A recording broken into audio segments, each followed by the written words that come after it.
Hello to everyone. 11th class journal entry base जो है हमारा, आज उस पर 4th क्वेश्चन और कुछ 30 एंट्री अब तक हम कर चुके हैं। अब 10 एंट्री और जो थोड़ी अलग है, तो उन थोड़ी अलग की आप ट्रीटमेंट कैसे करेंगे वो हम सीखेंगे इस क्वेश्चन के थ्रू। तो क्वेश्चन हमारा ये है कि हमें इन ट्रांजेक्शन को जो अमेक की बुक की हैं उनको हमें रिकॉर्ड करना है अपनी बुक में। पहली एंट्री से शुरू करते हैं जो है 2019 जो ईयर है मेरा, और Jan 1st। अब हम देखें तो कहते हैं कि बिजनेस को स्टार्ट किया गया है कैश से और गुड्स से, दो चीजें आई। अब तक जो क्वेश्चन हमने किए उसमें सिर्फ एक ही चीज आती थी, कैश। यहां गुड्स और जुड़ गई उसके साथ।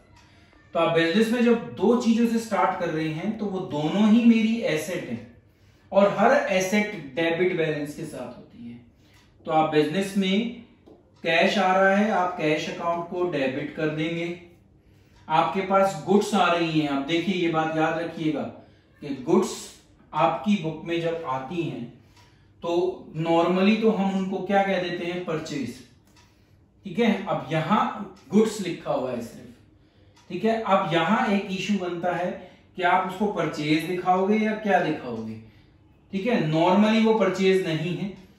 तो अगर ये पिछले साल की होती तो हम यहाँ ओपनिंग स्टॉक लिख देते, अभी हम यहाँ क्या लिख देते हैं, स्टॉक अकाउंट लिख देते हैं। तो गुड्स को हमने क्या बना दिया, स्टॉक। लिखा नहीं ओपनिंग, क्योंकि ओपनिंग बिजनेस ही ओपन हो रहा है, तो इसलिए वो ओपनिंग स्टॉक की जगह सिर्फ क्या बन गया, स्टॉक अकाउंट। टू क्या बनेगा, जो भी पार्टनर लाएगा हमें, ओनर जो भी बिजनेस में लाएगा वो उसकी क्या बन जाएगी, कैपिटल। तो आप क्या लिख देंगे यहां पर, कैपिटल। तो ये इसकी ट्रांजैक्शन हो गई, being started business with cash and goods. ये आपको नरेशन लिखनी है। 18,000 आप कैश के अंदर डाल देंगे और 40,000 आप गुड्स या स्टॉक के अकाउंट में डाल देंगे और टोटल मिलाकर आप क्या कर देंगे, कैपिटल इंट्रोड्यूस करा देंगे। फर्स्ट एंट्री पूरी होती है। अब हम सेकंड एंट्री की तरफ चलते हैं जो जनवरी 3rd को है। Jan 3rd ये हमें कहती है कि हमने क्या किया, पेड इनटू बैंक। अब देखिए थोड़ी सी यहां मिस्टेक हो रही है कि हम बैंक में 50 डाल रहे हैं जबकि बिजनेस को स्टार्ट कर रहे हैं 18 से। तो इस 18 को आप 1,80,000 कर लीजिए, सो दैट हमारी नीचे वाली एंट्री ठीक हो जाए। तो जब ये 1,80 होंगे तो ये फिगर आपकी चेंज होगी। अब ये 2,20,000 की फिगर हो जाएगी। तो यहां अब हम लिख देंगे 2,20,000। तो हमारा बिजनेस किससे स्टार्ट हुआ, 2,20,000 से। अब हम बैंक में पैसा जमा करा रहे हैं, करंट अकाउंट हमारा ओपन हो रहा है। तो ये तो पता चल गया हमें कि मेरे पास से क्या जा रहा है, कैश। वो कैश जा रहा है तो इसलिए क्रेडिट होगा, क्योंकि ये रूल मैं आपको बता चुका हूं। कहां गया वो कैश, मेरे बैंक में। तो मैं क्या कर दूंगा, बैंक अकाउंट को डेबिट कर दूंगा और नरेशन में लिख दूंगा बीइंग पेड इनटू बैंक। आपने पैसा अपने ही बैंक में जमा करा लिया। तो ये नरेशन हो गई इसकी। अमाउंट कितना, 50,000।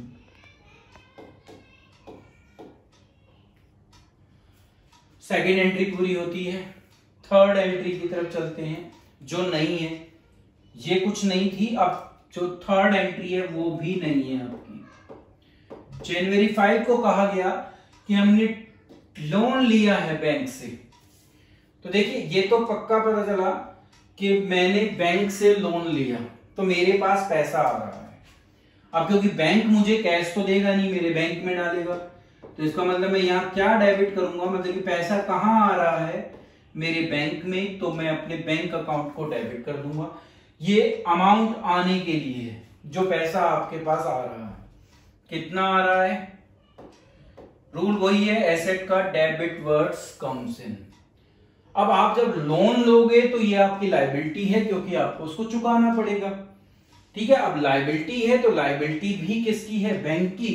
बैंक को भी हम क्या मानेंगे, जो है हमारा वो है कंपनी वाला अकाउंट, तो ये भी पर्सनल अकाउंट है। पर्सनल अकाउंट का रूल कहता है कि डेबिट द गिवर और credit the giver, debit the receiver and credit the giver. तो बैंक देने वाला है तो मैं बैंक अकाउंट नहीं लिखूंगा, क्योंकि बैंक अकाउंट अगर यहां लिख दूंगा तो दोनों सेम हो जाएंगे, तो आइडेंटिफिकेशन डिफिकल्ट हो जाती है। हमने लोन लिया है तो हम लिखेंगे बैंक लोन अकाउंट, ठीक है। तो बैंक लोन अकाउंट लिखकर वो 40,000 की लायबिलिटी हम क्रिएट कर देंगे यहां से, और नरेशन में लिख देंगे बीइंग टुक ए बैंक लोन। यहां से और क्लैरिफाई हो जाएगा कि बैंक क्यों डेबिट हुआ और बैंक लोन क्यों क्रेडिट हुआ। तो ये एक नई एंट्री थी कि अगर आप लोन लेते हो तो क्या एंट्री पास होगी। अब नेक्स्ट पर चलते हैं, जनवरी 7 को। ये भी एक तरीके से आपके लिए नई एंट्री है, तो इसको भी देखिए।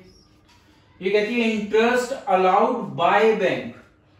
देखिए अलाउ वर्ड पढ़कर हमें कंफ्यूजन होती है कि हम दे रहे हैं या हम नहीं दे रहे, कौन दे रहा है, बैंक हमें दे रहा है, ठीक है। तो ये इंटरेस्ट हमें मिल रहा है, ठीक है। तो जब इंटरेस्ट हमें मिलेगा तो वो मेरी इनकम होगी, और मेरी हर इनकम क्रेडिट होती है। तो मैं यहां क्या लिख दूंगा, क्रेडिट में इंटरेस्ट रिसीव्ड।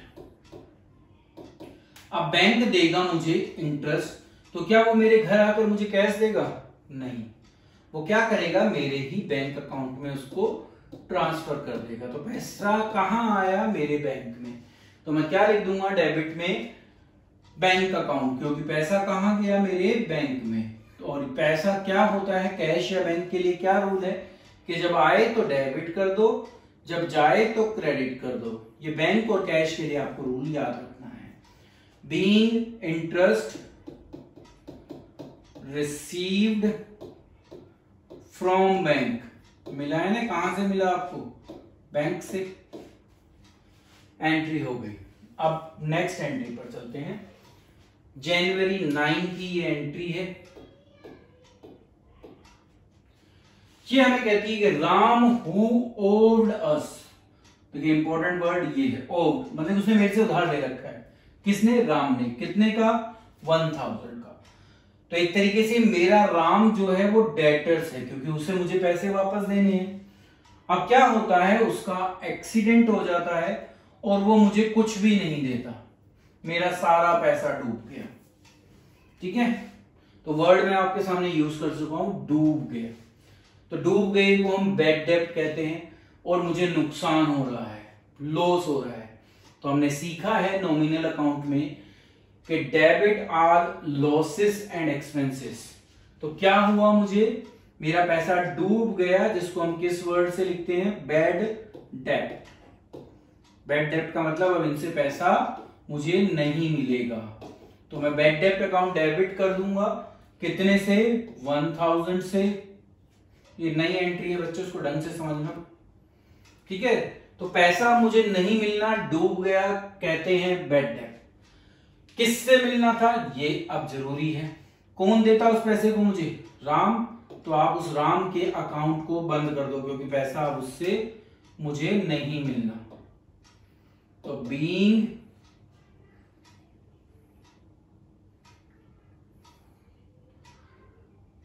बैड डेब्ट लिख दो सीधा बस,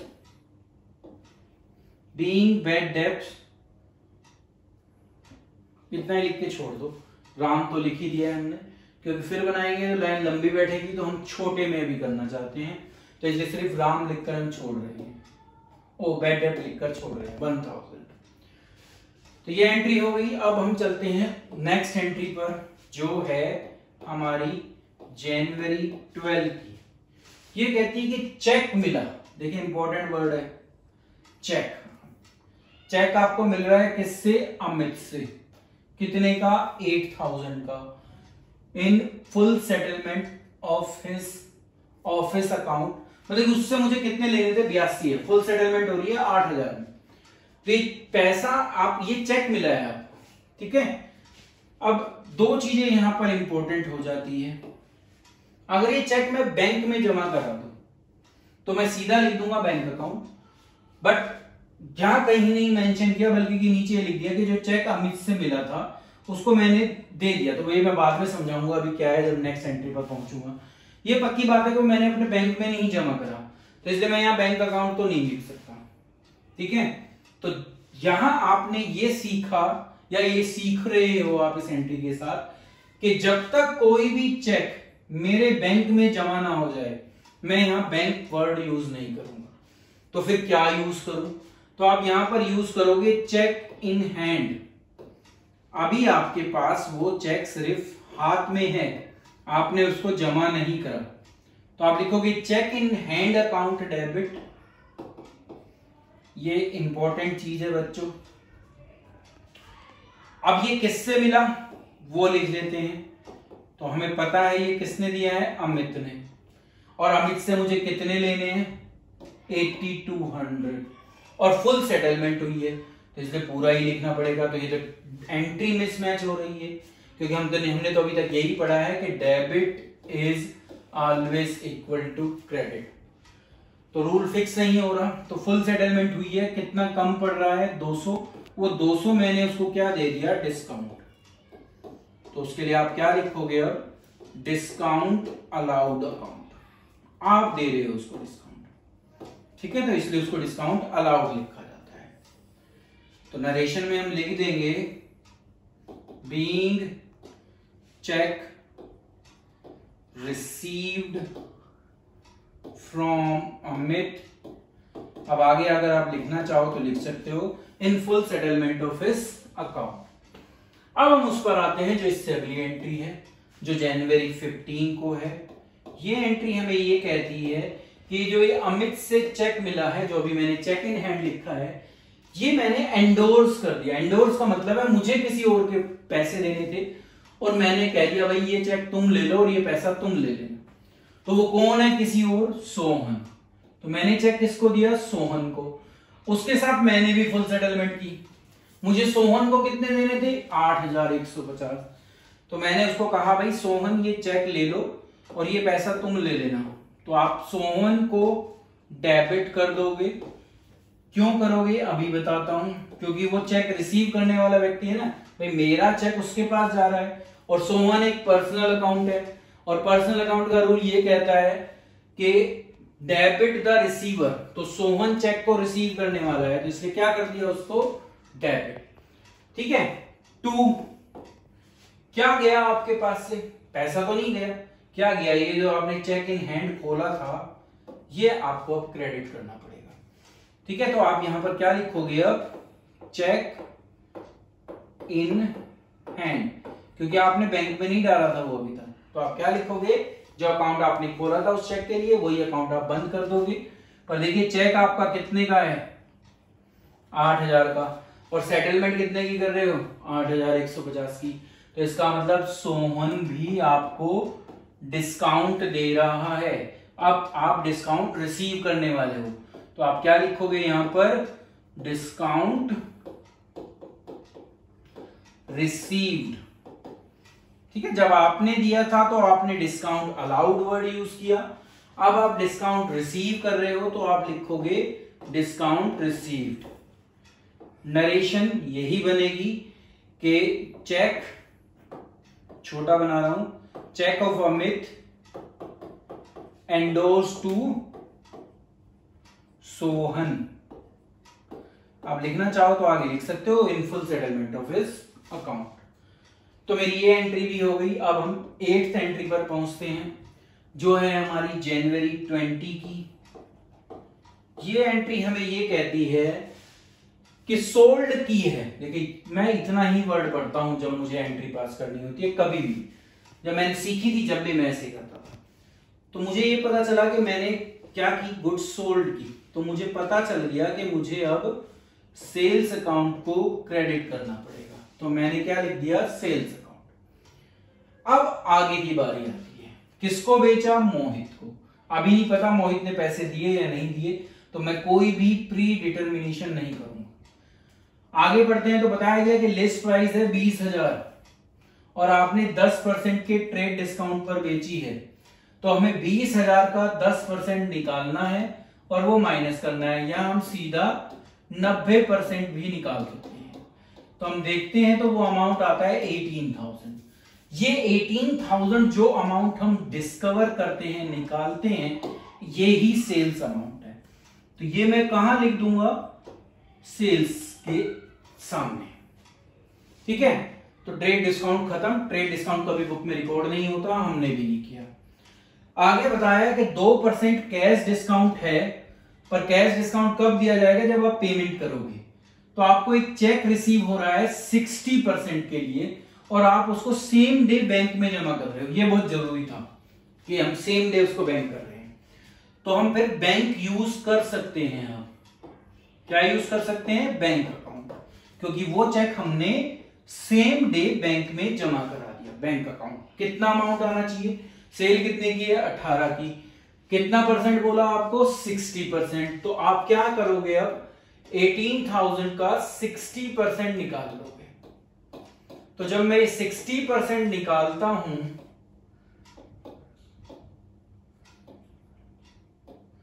तो ये 10,800 आता है।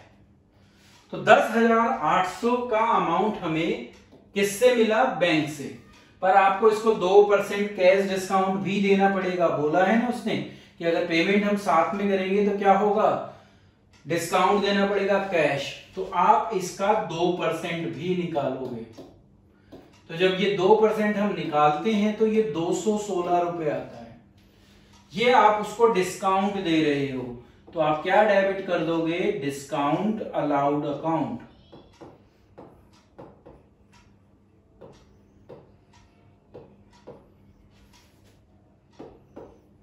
ये एंट्री मैंने लास्ट क्वेश्चन में भी आपको कराई थी।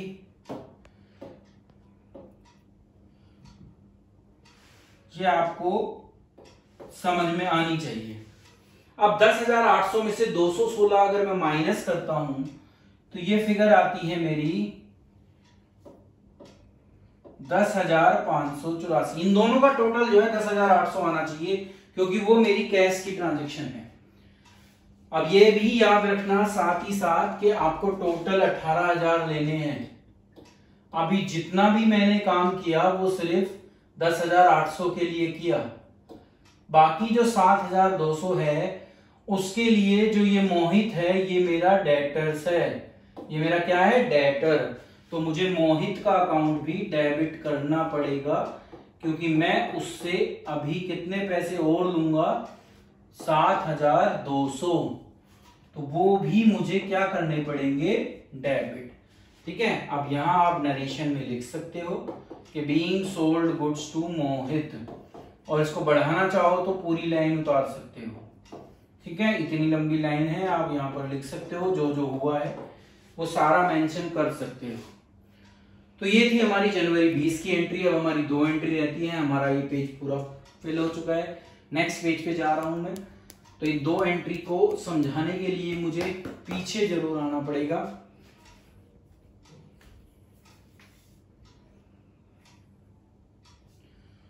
अभी मैं 2 एंट्री आपके सामने पढ़ देता हूं, फिर उसकी एंट्री पास कर दिखाऊंगा आपको।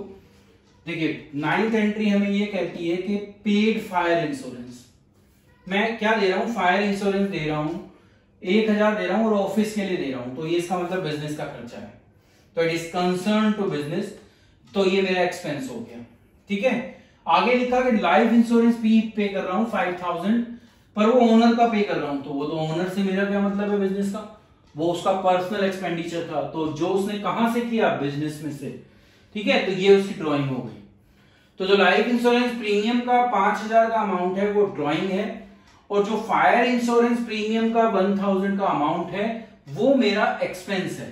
तो इस एंट्री में जो चीजें हमें याद रखनी है वो यही चीजें याद रखनी है कि एक मेरी ड्राइंग है और दूसरी मेरी क्या है? एक्सपेंस है, फायर इंश्योरेंस। तो अगर मैं यहां पर एक रफ जर्नल का फॉर्मेट बनाऊं,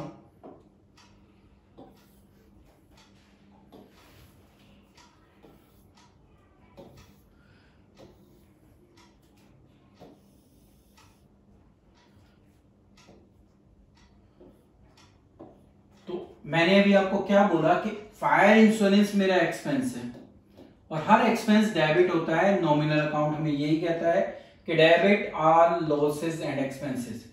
तो आप क्या करोगे, फायर इंश्योरेंस प्रीमियम को डेबिट कर दोगे,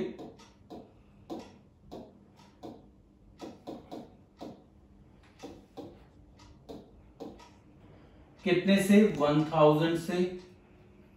पेमेंट आप कर रहे हो, ये बात पक्की है कि कैश ही आएगा, तो कैश अकाउंट हमें क्रेडिट करना है। दूसरा, जो आपने लाइफ इंश्योरेंस प्रीमियम पे किया है वो ओनर का किया है, तो ये बात पक्की है कि वो ड्राइंग है, क्योंकि वो ओनर से बिलोंग करती है, तो ड्राइंग भी डेबिट ही होती है। ठीक है, जो पैसा बिजनेस से जो ओनर होता है किसी भी रूप में निकाले वो हमें डेबिट ही करना है। तो ड्राइंग अकाउंट को क्या करना पड़ेगा, डेबिट। उसका अमाउंट कितना था, 5000। तो टोटल आपने जो पे किया है वो कितना किया, 6000। क्या लिख दोगे, being fire insurance and drawing recorded. ठीक है, ड्राइंग ही बोलो उसको, अब लाइफ इंश्योरेंस से मतलब नहीं है मेरे लिए, वो सिर्फ ड्राइंग है। तो ये थी मेरी वो एंट्री जो जनवरी 25 की थी। अब लास्ट एंट्री की तरफ चलते हैं जो जनवरी 28 की है, और वो एंट्री हमें क्या कहती है, वो हमें कहती है कि शाम Who owed us, ये भी वही ओव्ड वाला क्वेश्चन है जैसा राम का था, पर यहां कुछ सिचुएशन थोड़ी चेंज है। शाम who owed us 1000, यहां भी 1000 का अमाउंट है जैसा यहां था। वो इंसॉल्वेंट डिक्लेयर हो गया भाई, दिवालिया निकल गया, उसके पास पैसे ही नहीं बचे बिजनेस करने के लिए, तो उसको क्या कर दिया गया, घोषित कर दिया गया इंसॉल्वेंट। बट जो, क्योंकि हमने पढ़ा है कि जो सोल प्रोप्राइटरशिप होती है उसमें जो इंडिविजुअल ओनर होता है उसकी अनलिमिटेड लायबिलिटी होती है, मतलब कि उसकी पर्सनल प्रॉपर्टी को बेचकर भी पैसा लिया जा सकता है। तो हमें पता चला कि 40% रिकवर्ड हो रहा है उससे। वहां तो कुछ नहीं मिला था, ऊपर तो पूरा डूब गया, क्योंकि क्या लिखा था, नथिंग कुड बी रिकवर्ड। पर यहां बताया गया कि इंसॉल्वेंट डिक्लेयर हुआ, उसकी एसेट को बेचा गया और 40% रिकवर्ड हुआ। तो 1000 का 40% 400 रुपए मुझे मिल रहे हैं। ठीक है, तो अब मैं क्या करूंगा, उन 400 रुपयों को पहले लूंगा, 400 रुपए मुझे मिलेंगे, तो मैं, मेरे पास कैश आ रहा है, तो मैं क्या कर दूंगा, कैश अकाउंट को डेबिट कर दूंगा, कितने से, 400। ठीक है, पर लेना कितने था शाम से, ठीक है, लेना शाम से कितना था मुझे, 1000 मिला, सिर्फ 40% है, 60% अभी भी डूब रहा है मेरा। तो जो हमें समझना था वो इस 600 को समझना था, और ये भी मेरा डूब रहा है, तो इसको भी मैं कहां डालूंगा, बैड डेब्ट अकाउंट में। तो ये एंट्री इसलिए थोड़ी अलग हो गई थी पुराने वाले बैड डेब्ट से। ठीक है, नरेशन में आप लिख देंगे, बीइंग शाम डिक्लेयर्ड इंसॉल्वेंट एंड 40% रिकवर्ड। तो इस तरीके से हमारा ये जो आज का क्वेश्चन था, आज जो ये 10 डिफरेंट एंट्री थी, ये हमारी आज यहां पर समाप्त होती है। और अब हमने क्वेश्चन को शुरू से करते हैं, शुरू से देखते हैं आपके सामने। तो ये हमारा क्वेश्चन था, 2 एंट्री वहां पर है, बाकी सारी एंट्री यहां पर है। इस तरीके से आज भी हमने बहुत कुछ चीज, इसमें बहुत सारी जनरल एंट्री की, बहुत कुछ नया सीखा कि अगर एक से ज्यादा चीजें लेके आए तो क्या करना है, बैंक अकाउंट अगर ओपन करे तो क्या करना है, लोन ले तो क्या होगा, इंटरेस्ट बैंक दे तो क्या करें हम, इंसॉल्वेंट हो जाए तो क्या करें, बैड डेब्ट हो जाए तो क्या करें, बैड डेब्ट का मतलब क्या होता है, चेक मिले और मैं उसको बैंक में ना जमा करूं तो क्या हो, चेक को इंडोर्स करने पर क्या किया जाएगा, और अगर गुड्स बेचूं और उसके बाद बैंक से या चेक से पैसे लूं तो क्या करना पड़ेगा। और इंश्योरेंस और लाइफ इंश्योरेंस के डिफरेंस को समझा। तो काफी सारी चीजें थी इसमें जो नई थी, जो हमने सीखी। तो इस तरीके से आज फिर कुछ नई 10 ट्रांजेक्शन के साथ आपके सामने था। अगली और कुछ वीडियो में जो और एंट्रीज जो बनती है, डिफिकल्ट बनती हैं या न्यू बनती हैं, कुछ नया बताती हैं। अभी जीएसटी भी रह रहा है, तो जीएसटी के ऊपर भी एंट्रीज करेंगे। तो अगली कुछ वीडियो अगर आप देखते रहेंगे ऐसे ही, तो आपको जर्नल बिल्कुल कंफर्म हो जाएगी। Thank you.